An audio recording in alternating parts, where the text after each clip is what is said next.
ಇದೇನು ಗೊತ್ತಾ, ನಾನು ಹುಳ ಎಣಿಸೋಕೆ ಅಂತ ಬೀಸಿದ್ದ ಬಲೆಗೆ ನೂರಾರು ಸಗಣಿ ಹುಳ ಬಿದ್ದಿದ್ವು. ಮುಟ್ಟಿದ ತಕ್ಷಣ ಸತ್ತೋಯ್ತು. ಇಂಥ ಕರ್ಣಕವಚದಂಥ ಜೇರುಂಡೆಗೆ ಗುಬ್ಬಿಯಂತಹ ಮುತ್ತು ಬ್ರಹ್ಮಾಸ್ತ್ರವಾಯಿತೆ. ಕಾಲುಗಳು ಕಟ್ಟಿ ಮೀಸೆ ಮುದುಡಿಕೊಂಡು ಮೈಮರೆ ಮಾಚಿತು. ಸುತ್ತ ನೂರಾರು ಜೀರಂಗಿಗಳ ಅಡ್ಡಾದಿಡ್ಡಿಯ ಓಡಾಟದ ನಡುವೆ ಇದೊಂದು ಗಂಟೆಗಳ ಹಿಂದೆ ಸತ್ತು ಹೆಣವಾಗಿತ್ತು. ತಿವಿದೆ, ಕೆರಳಿಸಿದೆ, ಅಲ್ಲಾಡಲಿಲ್ಲ, ಮರಗಟ್ಟಿದ ಶವದಂತಿತ್ತು. ಈ ಜಾಣ ಜೀರ್ಜಿಂಬೆ ಅಪಾಯದಲ್ಲಿ ಸಿಲುಕಿದಾಗ ದಾನಶೂರನಾಗಿ ತನ್ನ ಜೀವವನ್ನೇ ತ್ಯಜಿಸುತ್ತೆ, ಒಂದು ಕೂದಲು ಕದಲದ ಹಾಗೆ. ಜೋಪಾನ ಅನಿಸಿದಾಗ ಪುನರ್ಜನ್ಮಿಸಿ ಮುಂದೆ ಸಾಗುತ್ತೆ. ಆದರೆ ಹೆಂಗೆ?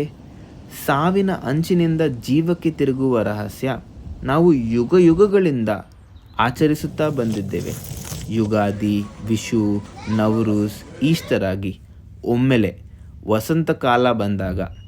ಆದರೆ ಈ ಲದ್ದಿ ಹುಳ ನೋಡಿ, ಇಷ್ಟು ಪುಟ್ಟು ಮೆದುಳಿನಿಂದ ಮಾಯೆಯನ್ನೇ ರಚಿಸುತ್ತೆ. ಪ್ರತಿಯೊಂದು ಮಾಂಸದ ನಾರು ಸಂಪೂರ್ಣ ಶಕ್ತಿ ಹಾಕಿ ಹಿಡಿದಿದೆ. ಅಲ್ಲಾಡದಿರಲು ನಡಿಗೆ ಇಲ್ಲದ ನಡವಳಿಕೆ.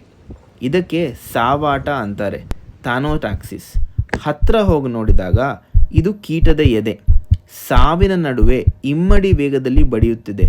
ಇದು ಯೋಗಿಯ ಶಾಂತಿಯಲ್ಲ, ಯೋಧನ ತಾಳ್ಮೆ. ನಾಳೆ ಬದುಕಲು ಇಂತಿ ನಿಮ್ಮ ಕುತೂಹಲದ ಹುಳ ಕುತೂಹುಳ.